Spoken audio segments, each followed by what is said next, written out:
What's going on, everybody? Welcome back to Frizz the Grizz. Believe it or not, episode number 13. I had to check before the show. We are that far. We are that deep, Darian.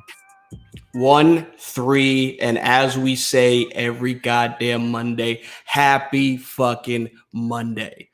Whew, what a weekend. Good weekend for you. Weekend.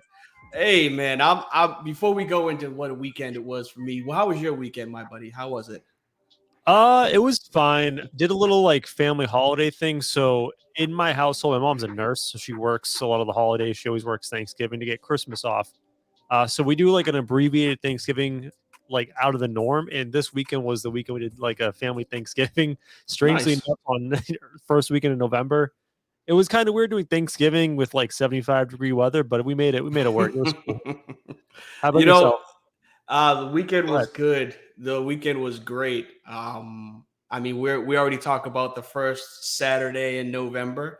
I try to tell y'all that them boys from the Bayou was going to show up. I try to tell y'all that you can't count them out.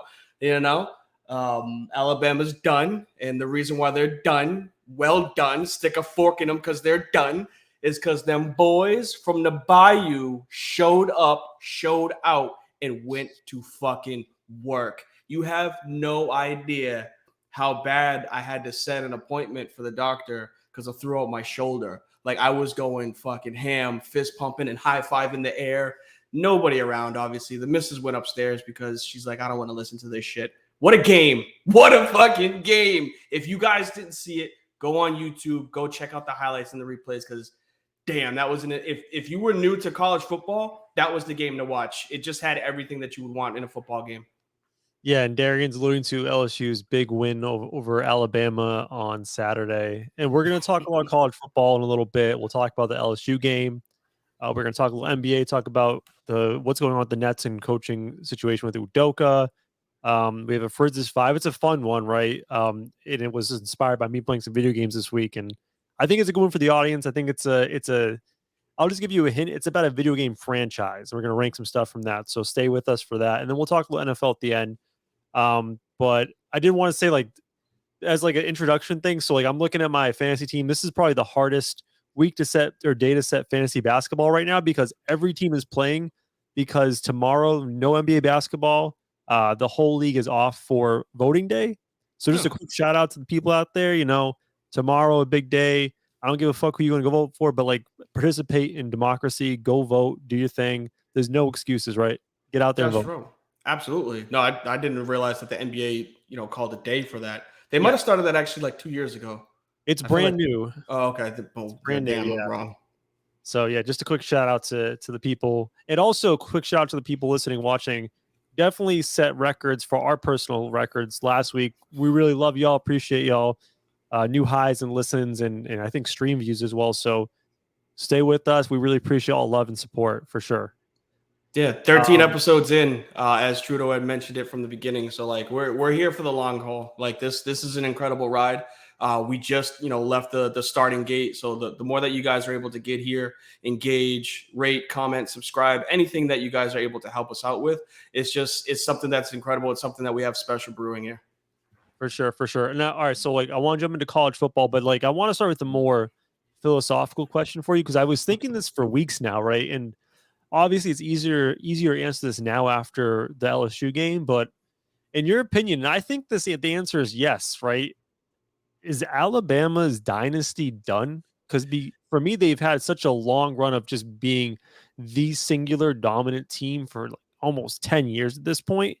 And it seems like it's getting very difficult for them to just win games you expect them to win, right? So I don't know, man. I think the era of Alabama just clubbing people might be done. I don't know if you're with me on that. And I would say yes, and I'm not saying it as an unbiased. I respect everybody that's in the SEC, but Alabama's reign as supreme has caught up to them. It has nothing to do with coaching. It has everything to do with recruiting. Kirby Smart, that's out in Georgia, is incredible. And we've seen the likes of Georgia be that top echelon team for the past 2 to 3 years. We saw Tennessee come up out of nowhere. LSU had their reign a couple of years ago back in 2020. The SEC is just a lot more even keel where Alabama, doesn't just have to worry about Auburn at the end of the season, biting them in the ass. It's like, no, they got to go through the gauntlet just like everybody else. And I know we mentioned it off air, but it's something that is definitely to look into. The NIL is changing the game. The NIL allowing players to make money off of their likenesses. Players don't have to go to Alabama for that, right? So biggest, I guess, name that I would say as just an example, and you can touch on it too, is there's a guy that's a corner for Alabama, Kool-Aid McKinstry. His first name is Kool-Aid, right? Great So name. he went there in the hopes of being this big product, right? And it's just like, no, you are just another Alabama player. Like, you didn't need to go to Alabama for that. We also saw in the offseason a player, I think it was a 5-star commit, decommit from Alabama and go to my apologies, the Deion Sanders' school. Jackson State. We just talked about it. Yeah, Jacksonville State. So like we're seeing players that would go to these top echelon schools. Like, you know what? I don't have to go there anymore. I can be the top dog in a small pond and get paid, and don't have to be a little fish in a big pond and possibly win a national championship. Some kids don't care about that now. Yeah, I mean, I think it's overall a good thing, right? I'm a casual fan. I know you love college football. I'm not quite there with you, like on the level of loving college football, but it does get, as a fan, just kind of fatiguing to see them there every single year. And they're always either the 1 or 2 seed, and you can count it every year. They're going to be in that national title game, whether it was the old BCS or the new playoff. I think it's going to be a good, refreshing change of pace. I I want to say they're not going to be in the playoffs, but the playoff committee loves putting Alabama in. Watch them squeeze in as the 4 seed. Just watch. But the only way that it would happen is a lot of stuff has to happen, and if it does, it's like, well, hey, that's just the chips fell where they needed to. Yeah, I would be pretty upset about it too. But no, I think it's just good to have some fresh faces. I think that's what we need. It's been the same 3 schools, probably like Alabama, Ohio State, and Clemson, and then throw in a random other. It's been like that for the past 4 years, and it's going to be completely different this year, which is really exciting for me. As far as Alabama is concerned, I kind of think their reign of dominance is done.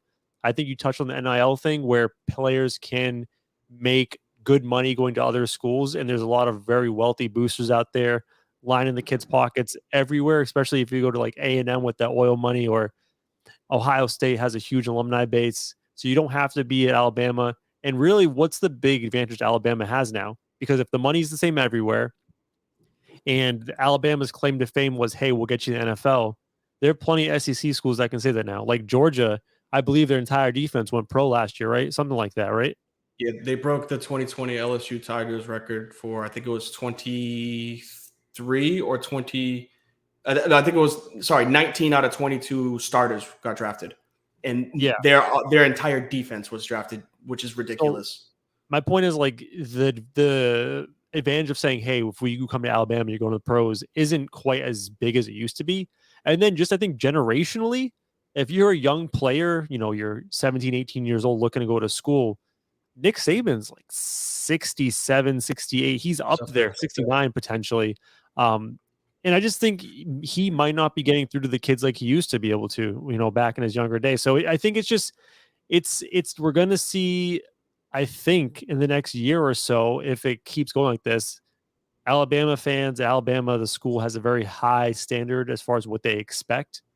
I wouldn't be shocked if they ran Nick Saban out of town in the next 2 or 3 years if this keeps going this way. Plus, he's up there in age. At some point, he's going to want to get out anyways, right? I would think so, but I think he's got the Bill Belichick effect.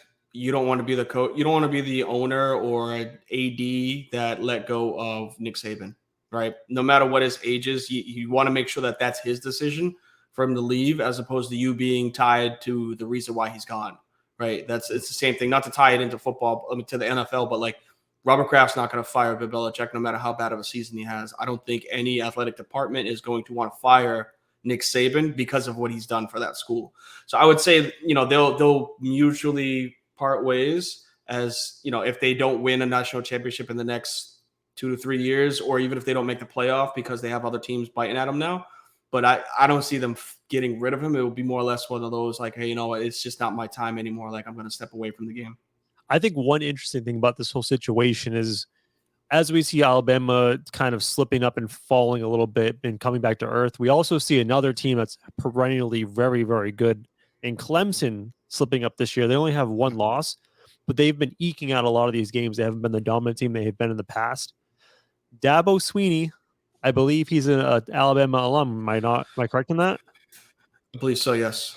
So I wouldn't be surprised if these two teams kind of falling coincide with Dabo Sweeney bouncing from Clemson and replacing Nick Saban. If that happens, I know we're talking about Alabama as a dynastic entity being done. That could potentially bring them right back up to being Dabo being a differentiating factor as far as recruiting and making Alabama unstoppable again.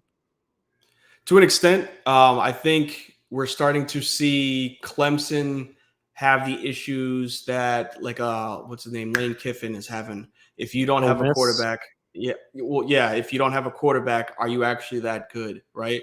And we've seen him have Deshaun Watson, we've seen him have Trevor Lawrence, and now he's got DJ Ugualalele. Dude, there's no way I'm going to get his last name Oh, correct, but he's not the greatest, right? And it's like they had, solid 7-8 years of top tier quarterback play. The reason why they were relevant for the last 10 years. Now that they don't, I don't know if no matter where you're going to put him, like he might be up there with one of those coaches that if he doesn't have the talent, is he actually really a good coach, or did he just have the best talent on his team? see, that's the thing with Nick Saban. I think Nick Saban is the latter, where Nick Saban just built this machine. I don't think Nick is Oh the yeah. strategic X's and O's coach that's going to elevate the guys around him. He was just so good at recruiting, and he has such a strong machine that it was unstoppable. And the crazy thing about Nick Saban is, like in the past when they've been so dominant at Alabama, their quarterback's just been meh, and just everything around it's been just so good. But between like their offensive line being dominant, their defense being dominant, amazing skill positions. You see guys left and right going first round in the NFL. This year is almost the complete opposite, where like he has the dominant quarterback in Chase Young. Like he has that guy at quarterback, and they Bryce. still can't win. Bryce. I'm sorry. What did I say? Nick Young? You said Chase Young. If you'd have said Nick Young, I'd have lost it. But yeah, Swaggy P. Swaggy P at quarterback. So he's got Swaggy P at quarterback. And yet they've lost two, and then there's the game against Texas. They eked that one out, and there was another game I'm missing who they played, barely eked that one out too. So I just think in general they can't recruit and get those blue chip guys across the board, all across the offensive line, all across the defensive line. And if you watch them play a team like Tennessee that beat them, Tennessee's offensive line was mauling that Alabama defense, and you don't see that in the past 5-10 years with the Alabama team. So it's done, man. It's over. It's up there, and one of the bigger things, and it's not even so much the recruiting. It's what I've noticed at least this year, and I've said it multiple times to a lot of the people that I speak with off air. This is the most undisciplined Alabama team I have ever seen. This is dating back to literally 2020, excuse me, 2000. Before Nick Saban left LSU and went to Bama. Like I've never seen a team from Alabama have 15 to 20 penalties each game, right? And like dumb penalties, like granted face masks, holding, those things happen. But like hitting players after the whistle, you know what I'm saying? Like that's not a Nick. That's like when you see the Patriots. It's just weird that's what you compare them to because of how good the coaching and their dynasty was. Is like when you see an undisciplined Patriots team, you're like, what the hell is going on? When you see an undisciplined Bama team, it's the same thing. And it's just like you don't expect that style of team to have 20 penalties in any game. Fumbling punt returns, making bad decisions on defense where like players are arguing like you're supposed to cover the out, I'm supposed to cover the in. You just don't see those things. Run responsibilities. So it's like they have the players, but like maybe the egos are starting to get to them because there are other teams that are, biting at their ankles. It's like, look, we're not scared of you guys anymore. That Bama mystique is gone. And if we know we can walk into Bryant-Denny and beat you, or you have to come to the Lane Stadium in Tennessee, or you got to come to Baton Rouge and you can't get this dub, like, why should I be afraid of going to your place now? So it's weird that like we're getting into that shift of like dominant teams no longer being dominant, but I'm here for the ride for it. I like him. There's more parity, like you mentioned, NIL. And then another big thing is, I don't know if you mentioned the transfer portal. Yes. So like if you are a 5-star recruit in the past and you go to Alabama, right?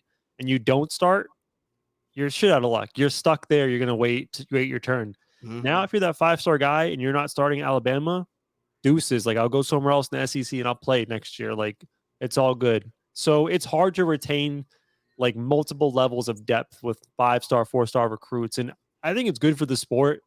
I personally, if I had it my way, the top 4 teams, or I guess it's going to be what 8 or 12 in the future. I would want them rotating every year, right? I want to see new faces. I want to see new schools, and I think we're getting closer to that. And just kind of like speaking on that, like what do you see as far as the 4 teams that'll make the playoffs? Because I'm looking at it right now, and I think there's a couple locks, but who's your top 4 at this point? Because I'm looking at it, I think Tennessee will still make it in, just because Ohio State has to play Michigan between 2 and 3, so one of them is probably likely out. Do you think a team like even I don't think it's possible? Can LSU sneak in from 7? You think? Yeah, and this is an unbiased decision. So this is just based off of the way that the league is setting up, right? Ohio State and Michigan have to play each other, and it's not going to be for the conference championship. They're on the same side, so one of them is going to be out, unfortunately, outside looking in. Georgia, I think, can run the table. They most likely will, unless they get to that SEC championship. Oh, bad. I was going to say, even if they get there and lose, They're I not think going they're to get still kicked in. out, They're still in. right? You still have to keep them in the top 4 because of the way that they've played.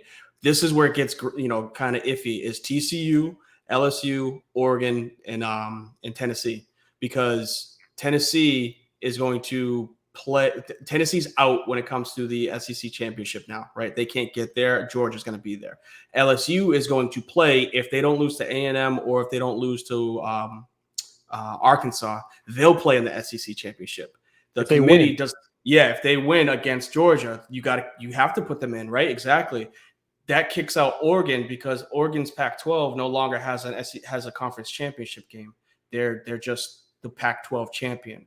Even though they played better, they did what they should, which I told you they do it every year. They play a top dog team and get their ass whooped at the beginning of the season, yeah. but then they run the table. But it's like they try to use that as like, hey man, like look we're a different team.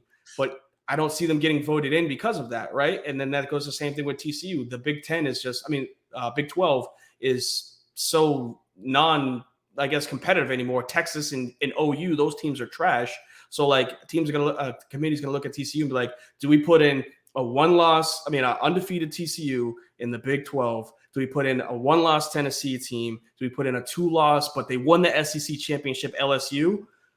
Like, I don't know, but that's where it gets very, very finicky. And you're not going to put the loser of Michigan, Ohio State in because both of those teams have looked beatable, unfortunately. I would be pretty pissed off if TCU ran the table and they put 3 SEC teams in the Final Four, because I am a big proponent of, if you can run the table, which is extremely hard in college football in a major conference, you got to just let them play, let them in, right?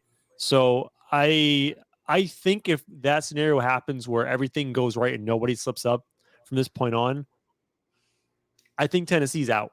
I think they would probably validate the LSU, even though they have 2 losses, they would validate them making to the championship and beating the number 1 team. I think then you'd have Ohio State 1, Georgia probably 2, TCU 3, and LSU at 4. That would be your Final Four. If everything went chalk and you had the upset with LSU making it to the SEC championship, I guess that's how it would go. Is there anyone else that can actually get into this Final Four if things get a little wonky? USC sitting at 1 loss, UCLA at 1 loss. I guess if things get wonky, they would they play each other in the championship game? I don't think the Pac-12 has a championship game. I don't think Anymore? they do. Yeah, Okay. maybe they. I could be off. I'm not a West Coast aficionado, unfortunately. I'll have to look, but I don't believe the Pac-12 has a championship game. Okay. And I think that you got Alabama and Clemson who lost this weekend. They're probably both dead in the water, right? Yeah, they're both out. There would have to be a ton of losses in order for both of them to come back in, because with that Alabama loss, LSU has to lose twice for Alabama to go to the SEC championship. Yeah, I feel bad for Oregon. Yeah. They wanted to bolster their schedule and they just picked the wrong dog to fight the first game. Yeah, they ran into a buzzsaw. Well, I'm happy for you, man. It's funny because I could have sworn after week 1 you wanted to run Brian Kelly out of LSU. Are you back on the Brian Kelly bandwagon now? So here's how I feel about Brian Kelly is he did a great job turning the team around, learning Jaden Daniels, and Jaden Daniels learned his offense, right? It's still one game, and he went balls to the wall with going for two instead of kicking the extra point. You got nothing to lose. You got to go for it, right? You lose that game, people respect you for going toe to toe with Alabama. You win that game, people respect you because you went toe to toe and you finally showed up in the big game. So, like, I like the call. I like him what he's doing right now. But again, it's about championships. LSU isn't here. You're not the coach of LSU to just get recruits and finish as a 10-win team. We saw that not work with, unfortunately, Coach O, right? Like 2 years after winning a national championship, he was gone. So, like, it's about championships. Can he do that? We'll see. He said it right, when he got interviewed saying, look, I came to LSU to win a championship. So I'm still not saying I love him, but, he's doing the right things at least. So you're an LSU fan. I think what we said, you were sitting at 7 right now? Yes. The craziest thing is I'm looking back in my mind. I'm thinking about memory about that first game versus FSU, and they should have won that game. Yeah. Like, there was so many dumb mistakes in that game that LSU should have won that game. If they didn't make just like that one fumble on the punt return or any of these dumbass mistakes, you would be a clinch, like a checkbox number 4, number 3 overall, and like looking really good for the playoffs. That sucks. Even with that loss to Tennessee, it wouldn't matter. It would not matter right now. That sucks, man. And just to clarify something we were mentioning earlier about the Pac-12 game, they do have a championship game. It's being held in Las Vegas, and the way they do it, it looks like, is they don't have divisions, so it's the top 2, I believe, based on what I'm looking at. So right now, that's what I was going off. I was like, I don't remember seeing there being an East and a West. So sorry about that. No, you're good. And I believe I'm trying to look at the conference. I believe it would be Oregon versus either USC or UCLA, which, I mean, if Oregon runs a table and they beat like USC at 9 or, UCLA to 12, that could be enough to propel them to the top 4, I think, too, because people will look at that early loss. Like, if you're going to lose a game in the college, the landscape of college football, you want to lose early because the voters will forget about that very early on. I think Oregon deserves a chance, but you know what's going to happen? They're going to get in and get their ass beat by Georgia. That would be amazing if they made it as the 4 and got their ass whooped again. It's like, we told y'all. We didn't want to put y'all there. But yeah, Bo Nix has turned it around at least. So I'll give him his credit. He's done really well since the post Georgia game because he looked very bad in that one. So I kind of want to do you have any more on college football before we pivot off? No, I think we touched on a lot of that. For those that don't watch too much college football, this isn't a college football show, but we like to talk as much sports as we possibly can. And y'all see that LSU is my squad. So I appreciate, it looks like Zay Bell, diehard Clemson fan, especially first time in the chat. Appreciate you being here. And Matt Quincy, who's always in here. And we love all the comments that you guys make. Yeah, we won't talk them today, but we might. So no, I think we're good with the college football stuff. I told y'all, though, remember when I said the Jets go in the division and then they beat the Bills? I'm telling you, man. It's that AFC East is crazy right now. I do want to pivot, though, and I want to we're a little out of order because we usually save Frizz's 5 for a little bit later, but I feel like I want to break it up a little bit and have some fun early. So let's get right into it, okay? All right. Prepare yourselves for the greatest and most unique segment in podcast history. Let's rank some stuff with D. It's time for Frizz's 5. Whew. What we got? All right, so some of you might be new to the proceedings. Frizz's 5, the internet's hottest segment. Our very own D Frizz himself gives us his top 5 of something. We've done a lot of cool stuff in the past. This might be my favorite Frizz's 5 of all time. One of the video games near and dear to my heart, and I brought this up to Darian because I've been playing it this week. Grand Theft Auto. And Darian, he is here to rank his top 5 GTA games of all time. I'm curious what your 5 will be because I am very strongly opinionated on some of these, but it is not my 5, as they say. It is your 5. It's my top 5. So we actually, to tell you the truth, we don't have to yell, scream, and holler on this type of top 5. This might be a little bit more of a mellow because I see what people like as results for it. So let's start with number 5. If we have the music for it, then we'll have the music. If we don't, again, it's my top 5. It's not your top 5. Number 5, I'm going with Grand Theft Auto 3. You know what? I stopped the music. I don't have the music for Grand Theft Auto 3. Play the cheer. Play the cheer. That works. I thought I did. All right. There we go. Too many damn sounds. No, you're good. You're good. For those that aren't familiar with it, Grand Theft Auto 3 was the first non-eagle eye Grand Theft Auto. I loved it. It was with the mute. He didn't even have a name. It was very Soprano-esque, like I want to say. Wasn't that the theme for it?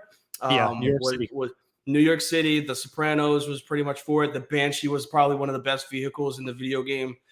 You used to be able to do those cheat codes. Everyone knows it. R1, R2, L1, R2, left, right, down, up, left, right, down, up. Unlimited ammo, right?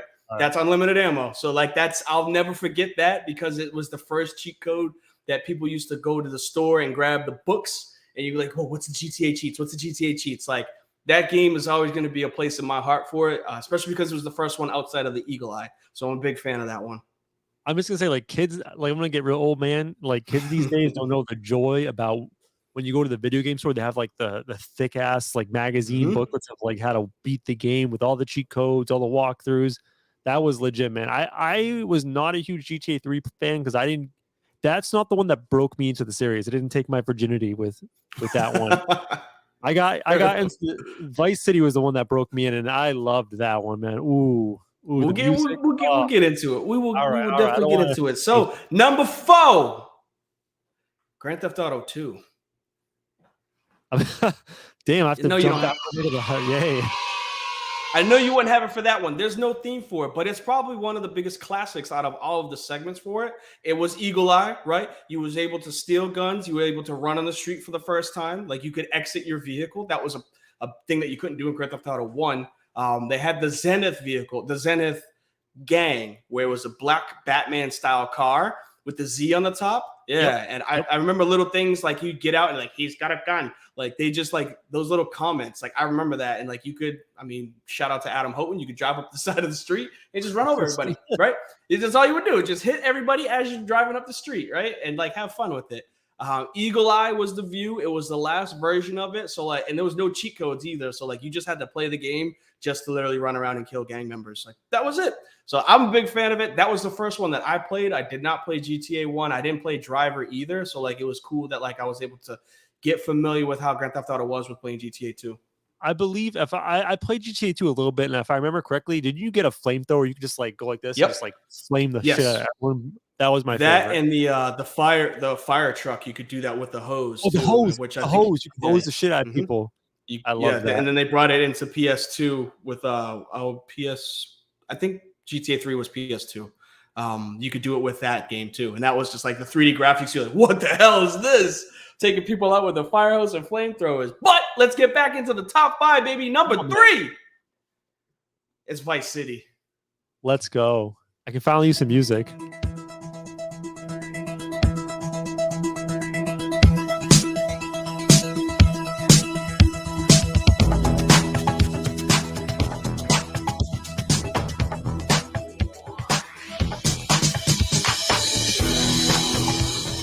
That shit slaps.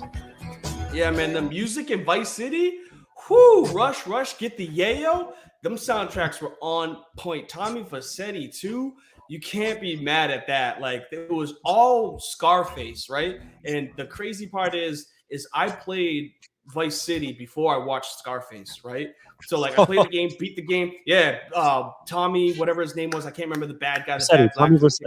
Vercetti was the main guy, but I can't remember the black dude. Lance Vance. So like I was like watching I played the whole game, beat it, a ton of times. And then I found myself watching Scarface on like HBO and I was like, this looks very familiar. It's like, why is this like Grand Theft Auto Vice City? Oh, Vice City was supposed to be like Soprano. Wow, like Scarface. So like I thought that shit was ill. Great game. Again, same thing with the cheat codes. Like everybody loved it. That was the first game that you were able to do like jobs, right? You could steal the ice cream truck and you could Sell drugs. sell. Yeah, you could sell drugs so you could get money out of it to obviously like pimp your ride and whatnot. So like that was dope. I think there was 2 islands in that one too, so the map was starting to get larger, obviously a lot bigger than Grand Theft Auto 3. So Vice City was definitely a top 3 for me. Yeah, so that's the one that brought us into this topic because I'm playing Vice City right now. I'm playing it back because I think PS5 has it like free if you have the PlayStation membership. Mm-hmm. It's a fun game because the soundtrack is dope, man. Like all those like new wave, like 80s tracks, like I can just sit there and jam to that all day. But like for me, I would have it 3 as well. I think it's a great placement of that.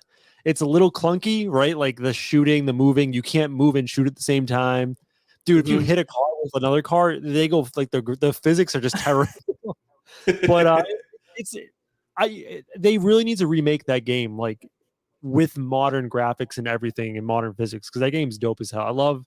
I love that game. It's the one that got me into the GTA series. So I'm curious what you have at number 1 and 2. I know what number 1 should be, and goddamn it, if you do me wrong with number 1, I'm gonna be so mad.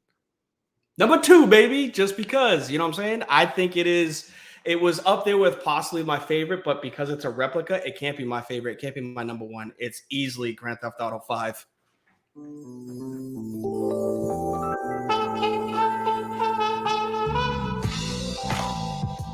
Okay. I like that. I think this is the same. So they brought it back, right? We're always for the Grove. So the fact that you were able to use 3 characters, first time in its implementation of the game. So you were able to be Franklin, the young thug from the Grove that just left. You were able to be Trevor, who's the badass that's out in the hillbilly area, trailer park trash style. And you could be Michael, the convicted murderer that was like a sniper, like the dude was just crazy with the gun in his hand. And the fact that you could be all 3 in the story mode was crazy because like you could just do all Franklin stuff, you could just do all Trevor stuff, depending on what you wanted to do. A couple months ago, they brought back a shit ton of stuff for their online play, so like that was fun.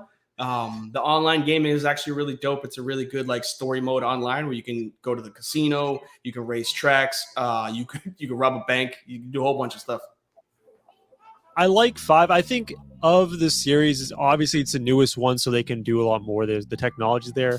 It's definitely it's the best, but not number 1, right? It's the best because it's the most in depth. They have so much built into it.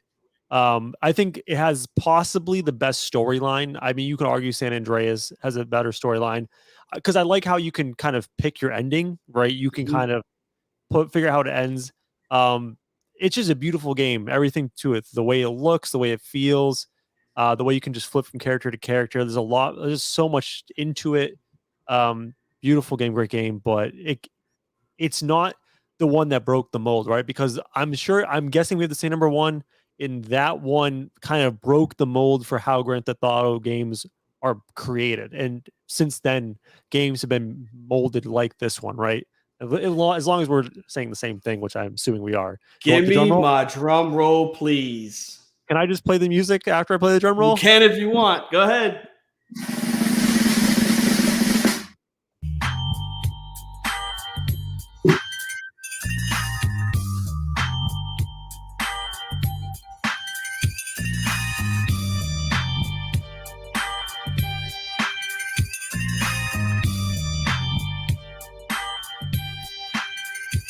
For those that haven't played it, shame on you. It always will be for the Grove. No matter where you're at, when you grew up in the age of video games and could play Grand Theft Auto San Andreas, that molded you as a kid. It was probably let this play for a little bit.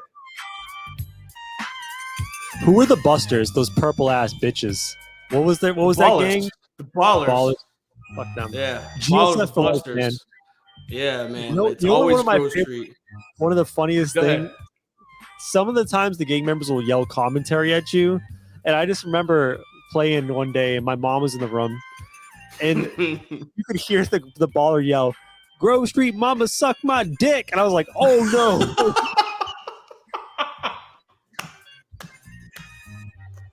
Yo, they say some wild stuff in all of the games, right? And if you play Grand Theft Auto 5 and you actually listen to the people walking by, it's even crazier.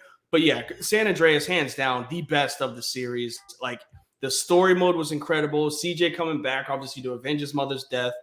Big Smoke turns on everybody. Easy E, I can't even remember his name, but like Easy E was the little slimy motherfucker that like was part of the Ballers. But like everything about the game, the customization, you used to be able to go to the gym. You know what I mean? Like if you didn't go to the gym, yeah, bro, this is PS3 we're talking about. Like you could go to the gym. If you didn't go to the gym, you would get fat.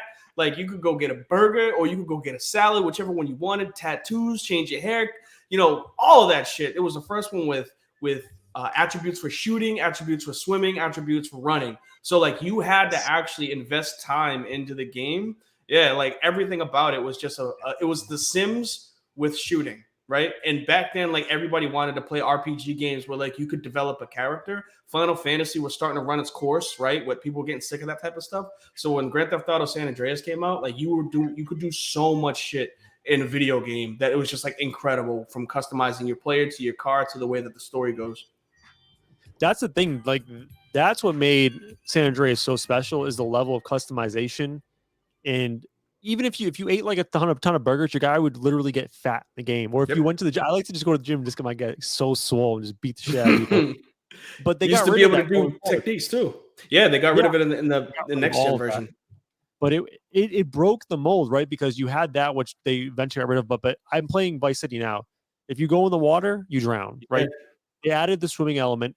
There was no flying planes. I remember San Andreas was the first one you could fly a plane, and that was amazing. And they broke the mold, as in like it's the first Grand Theft Auto to have multiple different sceneries, right? So you have the city, you have the countryside, you have the shoreline, you have the beaches. It's such a complete game. There's so much put into it. Granted, like, okay, the graphics aren't the most beautiful thing compared to maybe Grand Theft Auto 5, but just the level of love they put into that game, it's the best. It's the best GTA game, hands down. And you ever get the jetpack, by the way, in that game? That was dope too. No, I got in GTA 5, but not in San Andreas. You could go to Area 51 and get a jetpack.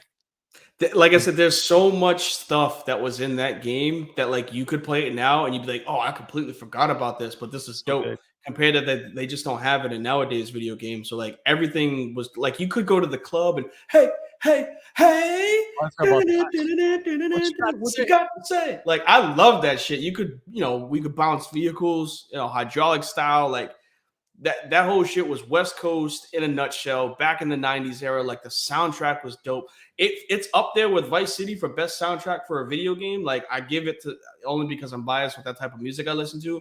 Like the soundtrack in San Andreas is dope. Vice City was just as good, but like that's old school West Coast hip hop. Pac and Biggie, NWA when they were coming up, obviously. Like it just was overall a great video game, from selling dope on the in the crack house, or doing push-ups on the White House, whatever they say in NWA. But like that was it. Like that was the game for it. No Grand Theft Auto 4 didn't make the cut. No, I won't lie to you. I kind of didn't care for Nico, right? Like it was the Russian element of it was cool, but like I didn't really care about the storyline for it. Nico Bellic, I think it was, I won't say the worst of the series, but like it just wasn't my favorite. It didn't have replay value. You beat it and you're like, all right, that's it, I'm done. Like what do I need to do now?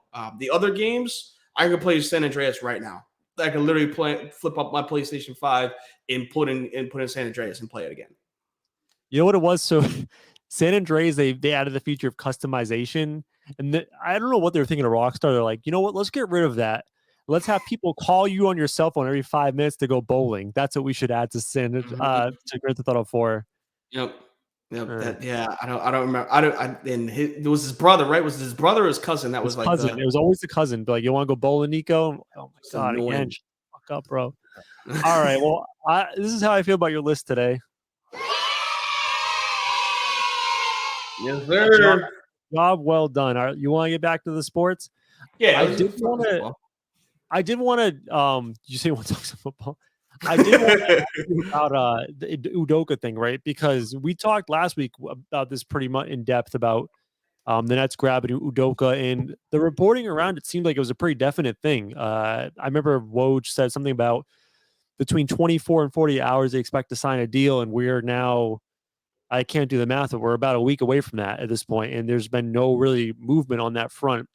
I think Mark Stein put something out this morning, saying that there's been a lot of, I don't want to say pushback, but a lot of whispering behind the scenes from important people around the NBA, kind of not denouncing it, but it's kind of being like, hey guys, we probably shouldn't do this right now. And then I guess there was another report later on today about the whispering could have been Adam Silver. So it looks like there's some movement behind the scenes to stop. Yeah, he's Tisk. And it looks like there's some movement behind the scenes to stop this Udoka thing.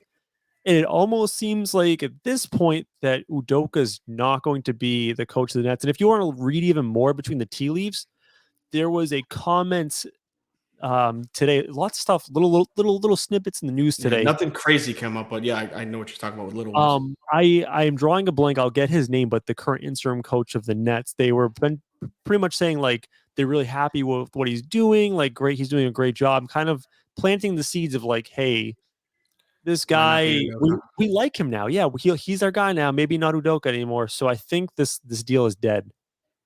Yeah, that would be the first that I'm hearing of it. Now that you put a timestamp on it, that it's been a week, it is weird because I remember seeing the Woj tweet come out saying that within the next day or so, Udoka is going to be named the head coach, and 5 days later he's not. I wouldn't be surprised if the reason why Adam Silver is putting his foot down, or at least talking about this, is because of the whole fiasco with Kyrie. Right? Everything is related where it's like, look, like we already have a spotlight on the Nets because of this situation with Kyrie, whether you're for it, you're against it, you agree, you disagree. That's not what we're here to talk about. But like, there's already a bad black light on the Nets organization. And then you talk about bringing in a coach that's coming off a suspension, but something involving team protocols. And you're going to look to hire him right after you just fired your head coach. I wouldn't be surprised if Adam Silver was like, yo, y'all need to chill out there. Like, we don't need all of this press. We don't need all of this like upstanding, information going on. Like, let's hold off on this, right? Like, let's not do this right away because it's going to be a bigger problem now. We're trying to get you guys away from the limelight with this whole situation going on with Kyrie.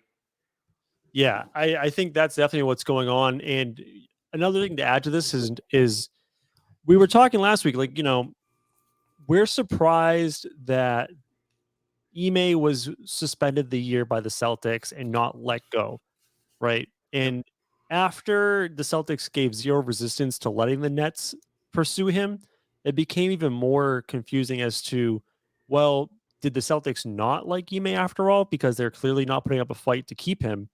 But yet they suspended him instead of firing him.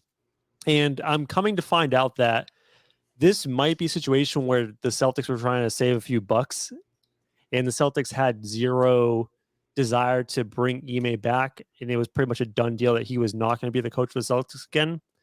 And the thought process was that if the Celtics outright fire him or release him, whatever, they are on the hook for the remainder of his salary for the next 2 or 3 years.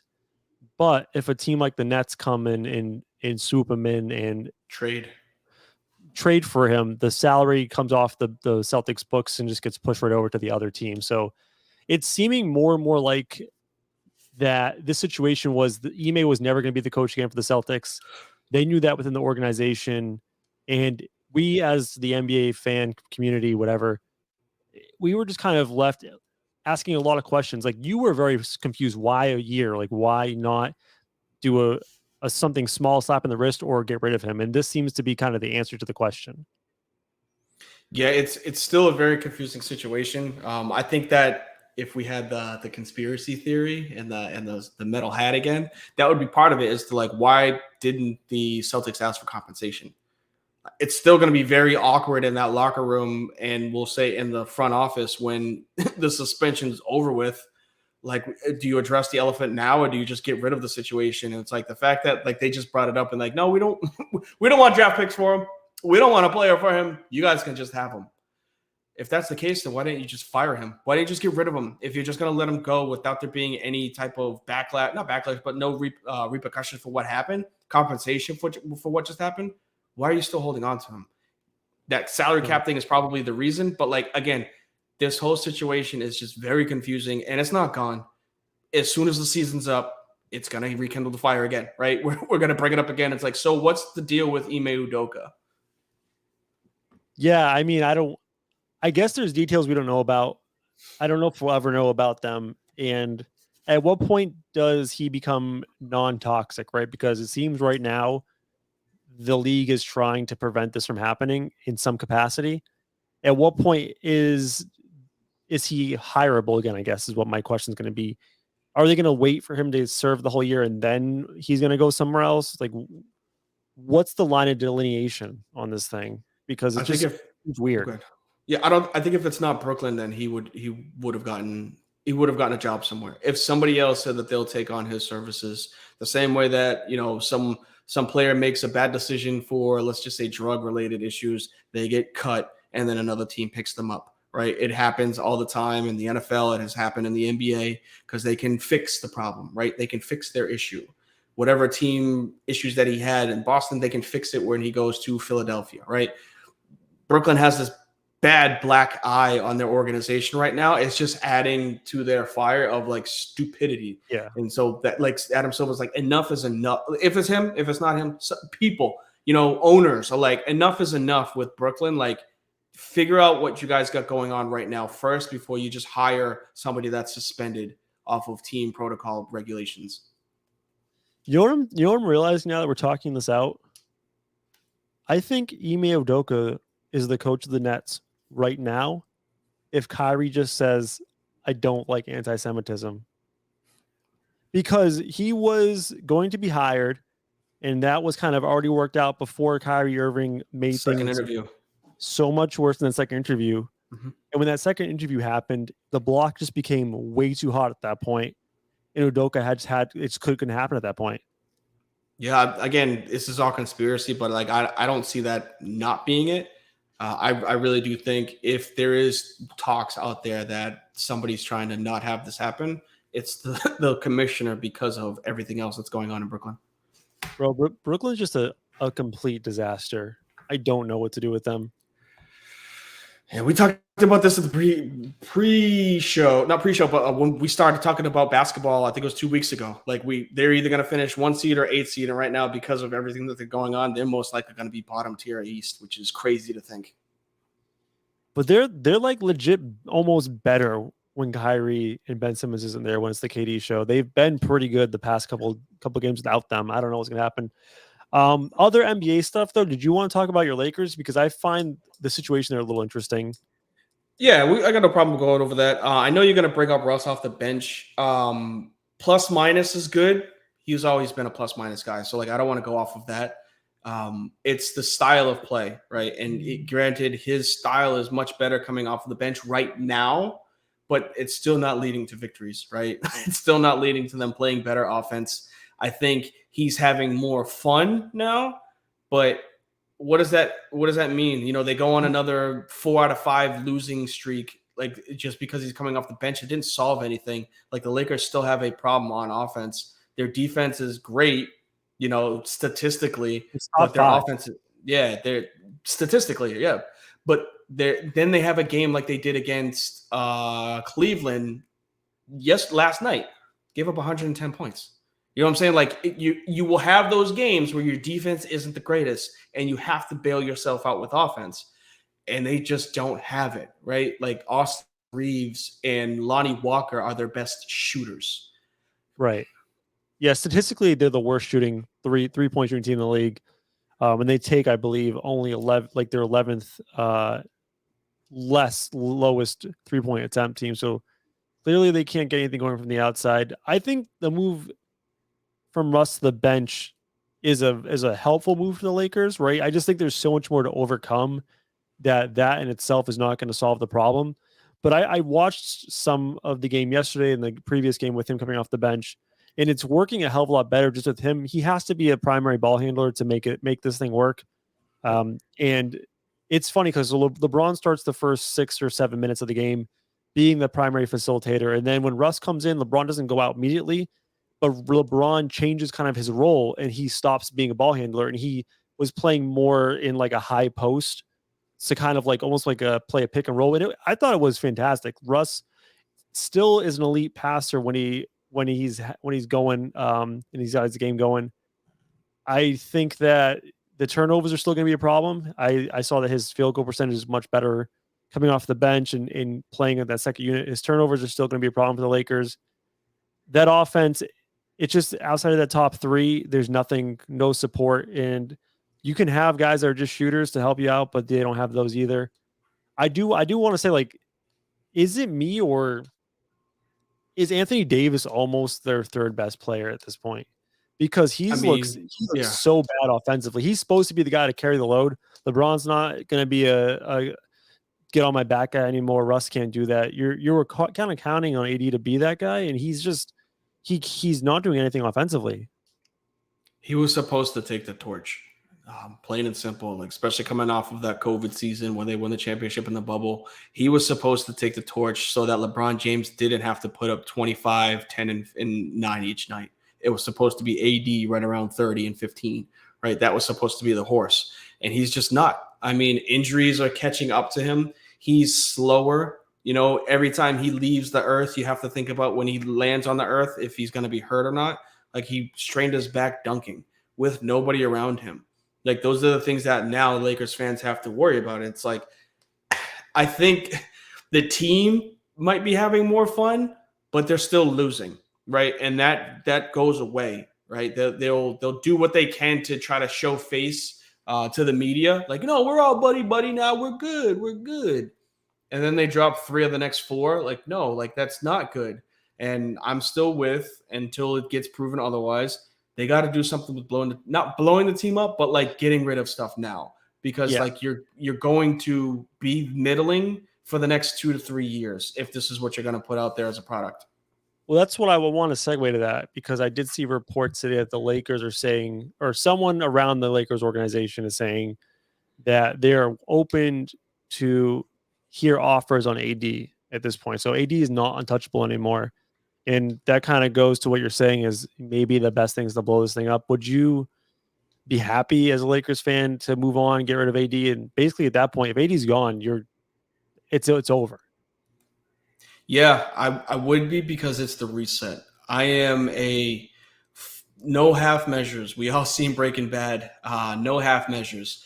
I do not like middling. I don't like finishing between 10 and 15. It does nothing for your organization, whether it's basketball or football. If you're just in that area where you are not a threat to win a championship, or you're not a possibility for a high draft pick, all you're doing is wasting the prime years of anybody that's on your team. And if I know his value is at its lowest right now in AD, but if you can get something to just let LeBron James say, hey, I know you just signed your extension. We're opening the door for you to look for somewhere else that you want to play, if that wants to be your decision. It's not going to be the LeBron GM type of thing. It'll be, look, man, like, we're trying to hit the reset button. We don't want you to waste the last part of your career in a, Kobe Bryant-esque type of season where he's the best player, but there's literally nothing around him. Let us, do a full rebuild, try to get back under the salary cap, draft some players if we can get some assets back, or bring in a young stud over the next couple of years. Yeah, I think one viewpoint that is not going to help the organization, I know people are saying, pointing at this as to why they shouldn't blow it up, is because they don't really own a lot of their draft picks the next couple of years. But at this point, it's kind of a sunk cost, right? You can't just try to hold on because if we're bad, it helps the Pelicans, right?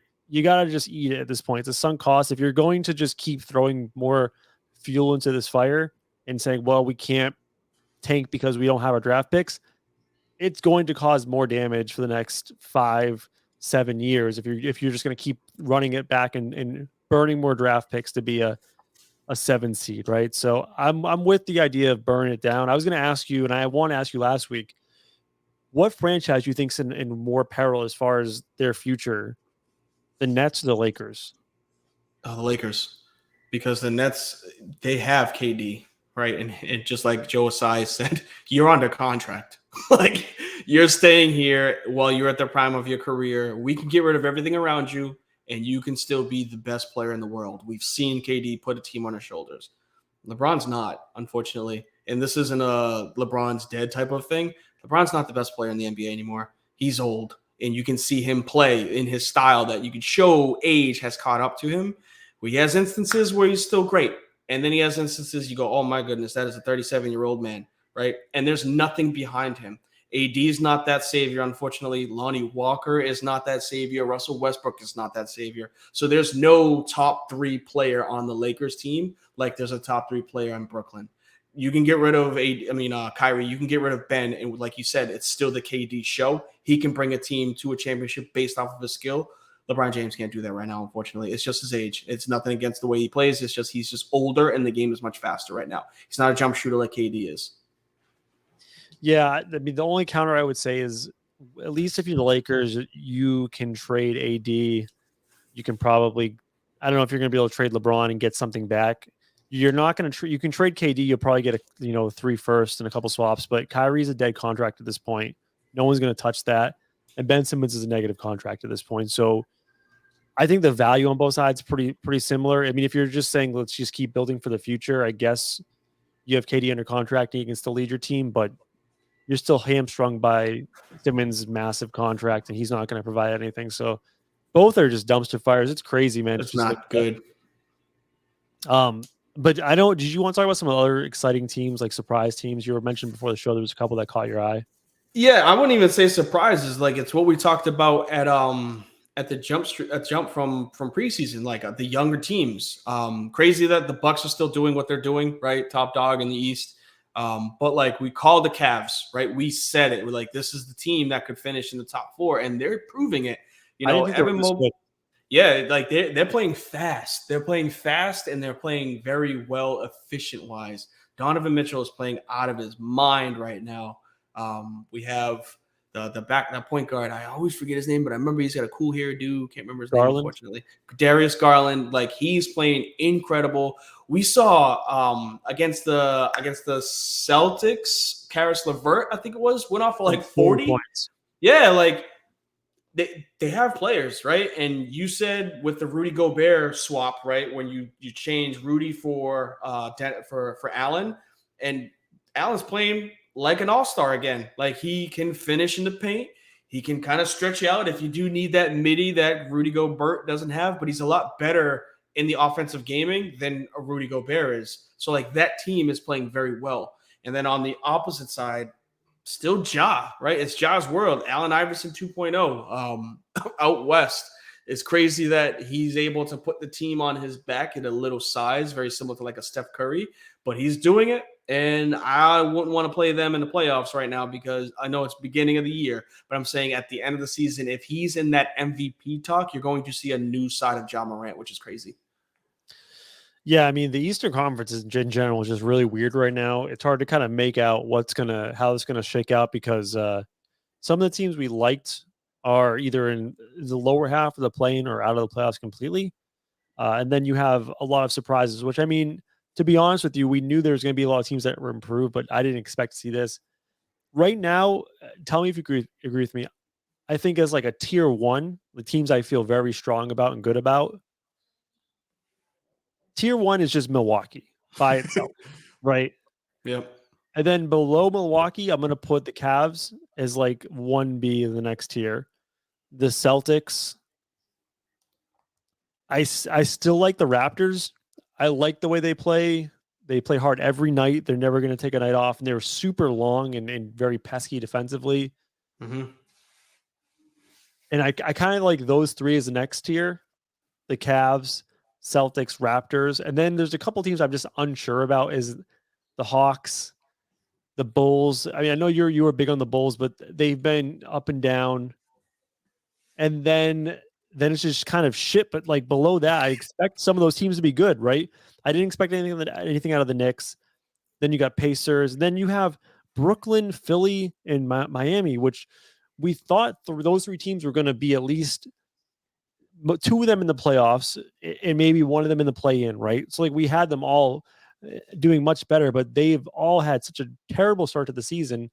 Um, it's really hard to kind of pinpoint exactly what is the issue for each team. Obviously, Brooklyn, the Kyrie thing, Ben Simmons is the one what's kind of nose tailing that one. But do you have any idea as to like the Heat or the 76ers, what's going on there? I know that James Harden is hurt for Philly. Tyrese Maxey is trying to step up and fill that void. Joel is trying to do his best, obviously, but I don't think he's proving that he's an MVP candidate early. When it comes to Miami, I said it before. I think they're going to have their slip year. I think this is the year that it catches up to them. They've been playing on a very high with Spo and Butler, but like Hero has done a few things that you expect out of the 6-man / secondary Manu Ginobili type player. But I think the East is so strong that those slower style teams, it's starting to catch up to them. Half court offenses where your dribble drive for a James in Philly or half court offense with Joel is starting to catch up with. Same thing with Miami, right? These teams are starting to get outrun by the young gunners. At least for me, that's how I feel. The young gunners of the NBA. So those older veteran style teams, they're just not as, I guess, talented as those younger, more hungry teams that finally are trying to get their shine because they haven't had it in the last 5-10 years. Yeah, it's been weird. We should next week just kind of do like we'll maybe bring someone on and kind of do like a deep dive into kind of what's going on with the league. I know did you want to talk about some of the Western surprises before we move on to the last thing? I mean, the West is kind of finicky. The same thing that I always say, that the Jazz and the Suns are going to be regular season teams. They just always are. But after that, Memphis is the team that I think is definitely going to be really good this season because of Ja Morant. You called the Nuggets, and the Blazers are playing well without Dame. So we'll That's see weird. how that pans out. Yeah, very, very strange that they're playing well. Anthony Simons is like an all-star out there right now, though. So like that's part of it. Yeah, and there's a lot of teams that we thought would be better that just have struggled. And like you said before, it's a lot of the older teams, Golden State, the Clippers. I wouldn't really consider Minnesota an older team, but we thought they would be better. It's just been a weird start to the season. We'll check back in a couple weeks, like when there's a better picture of what's going on. But I did want to ask you, like, we saw in the NFL, our guy Justin Fields kind of blow up. I think he had like 160 yards rushing, and they were really competitive. The Bears against the Dolphins, and it got me thinking. Right, you have the past two games, like the explosion of Fields. Jalen Hurts is MVP candidate. He's been fantastic this year. And two guys that are getting it done on the ground, right? And I think back to the Lamar situation where he's looking for a big time contract. They're kind of playing coy with him. And what set Lamar apart is not his throwing, obviously. It's his outstanding athletic ability and ability to make special plays on the ground. And the whole Field and Hurts thing has me thinking, like, I granted Lamar is very special, the way he runs and his speed. But is the running quarterback like Lamar becoming more easier to acquire? Like, is his skill set, because there's so many young guys with this skill coming into the league, is his skill set becoming less unique? Right? Can you find another Lamar Jackson in the draft that can do all of these things? Because he's not killing you with his throws, right? He's doing it special. His specialty is mostly on the ground. And we're seeing more of these young guys come in that can do some of the things Lamar can do. Granted, not as explosive, but still.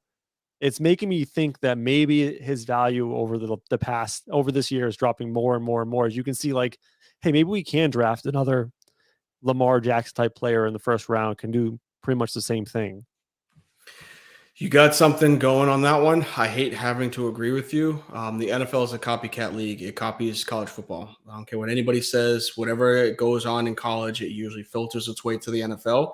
And you're seeing more dual threat QBs than pocket passers. That's just where the league's going right now. The fact that Tua is successful this season. Jalen is successful this season. Like you had mentioned, Justin Fields is approaching that area of, hey, yeah, I'm not saying he's great, but like he's approaching that area of like a dual threat, like style quarterback. We saw the legs of a Kyler, but like kind of dipping down. So like that's what I'm saying. Like those numbers go back and forth. Um, he fits the mold, but we're seeing Danny Dimes, out in New York. Like he's playing Daniel Jones. Sorry, I always want to call him by his nickname. Daniel Jones. He's playing better. So like the pocket passer isn't as prevalent in the NFL now as it was 10 years ago, right? You can even put, even though he's doing it with his arm, the mobility of a Patrick Mahomes changes the game compared to the mobility of an Aaron Rodgers, right?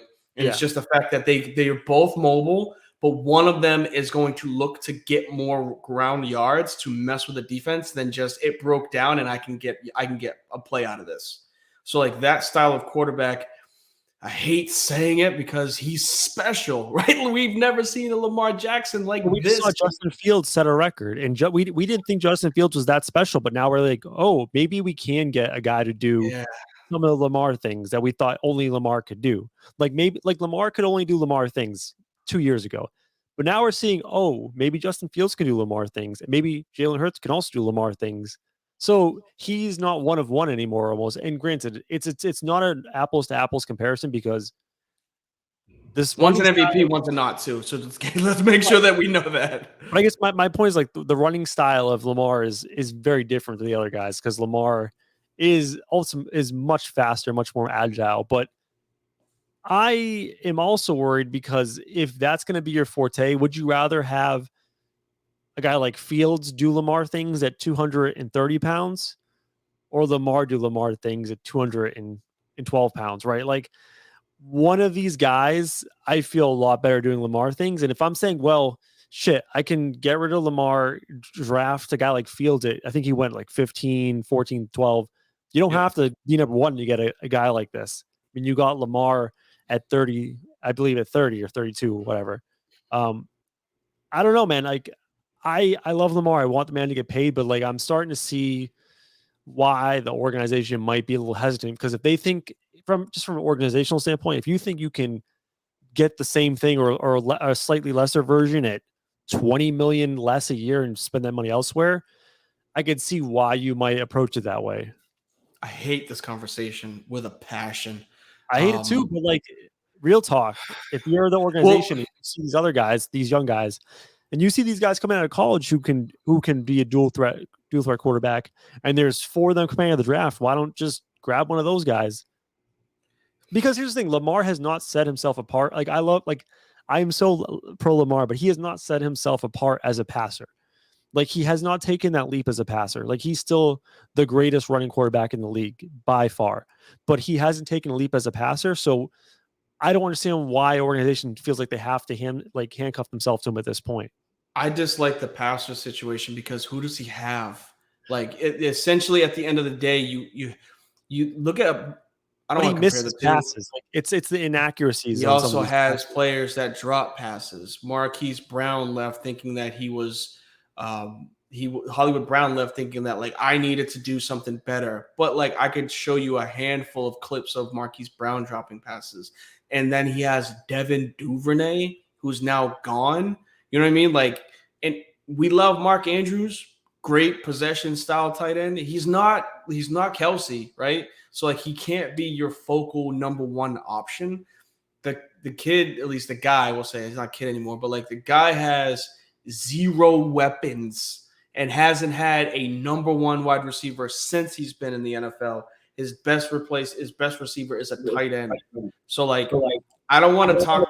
If we're going to talk about his legs, that's fine. But like his echelon of stepping up from passing, when you don't have people to pass to, like essentially he's not Mahomes, where he can't make certain receivers better. He can't make a Mecole Hardman better, but he sure as hell can do his best, right? I just don't see us comparing him to not being a good quarterback passing wise when he doesn't have people that can run the route tree. He has people that can run straight, and that's it. I'm not talking about the stats.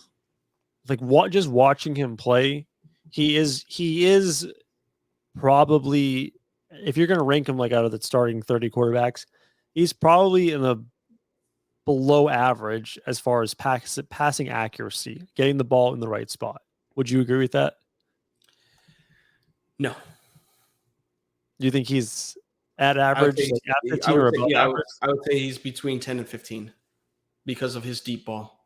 His deep ball is one of the best in the league. He throws he doesn't throw a great intermediate 10 to 20, but his 20 to 25 plus, that ball is actually very accurate. It's just the people catching it.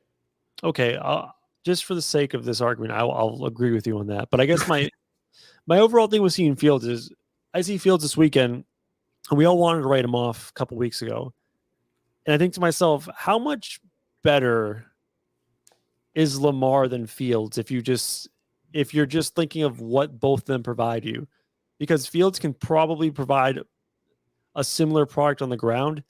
And he's probably, if Lamar is between 10 and 15, Fields is probably between 15 and 20, right, in accuracy. Like, is it worth it to pay a guy $30 million a year or get a guy like Fields on a rookie contract?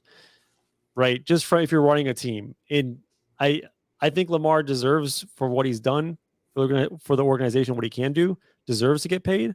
But at the same time, if I'm an organization, I have to ask myself that question. Can I find a comparable replacement based on what both provide?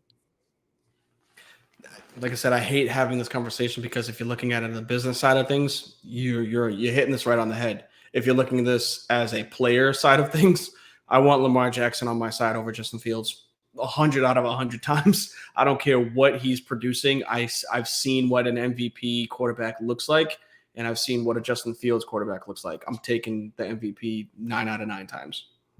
I don't know, man. Justin Fields looks like an MVP this weekend. I mean, he had a great game. He had a great game, and we're seeing Jalen Hurts having an MVP style season.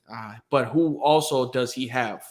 A.J. Brown, one of the best wide receivers in the NFL, who can make a quarterback's decision-making incredible. If I don't have to worry about if he's going to run a slant the right way and in the right way, and I just go, yeah, it's A.J., he's going to do it. There's no anticipation there. There's just throw it, and he's going to make the play. You can't do that when you have, I don't even know, Rashard Bateman as your second wide receiver, right? Like, you put a number one corner on him. What do you have? Nothing. You put three corners on AJ Brown, and what do you have? Somebody counting how many people are covering him in the end zone. 1, 2, 3 of you guys guarded me, and I still caught this touchdown pass. Like, that's the difference between the Lamar and Jalen right now. Yeah, I mean, it's a tough comparison, but it's an interesting question to ask, though, right? Mm-hmm. I don't know. We'll see what happens. At this point, I don't think he's getting paid. They're going to tag him. We'll see how that goes. He stayed healthy so far. They tagged him as soon as he didn't sign his tender, though. That was the decision that they were going to do. All right. Well, I appreciate y'all listening today. Do the good stuff for us. Rate, subscribe, review, do all that fun jazz. And don't forget to vote. Seriously, and very important. Yes, sir. Absolutely. I got nothing. No, I forgot some stuff. No, we're good. We're good. Hey, make sure that y'all come back next week. We're getting into the holiday season, obviously. Thanksgiving in a couple of weeks, so we'll tell you about the schedule and whatnot.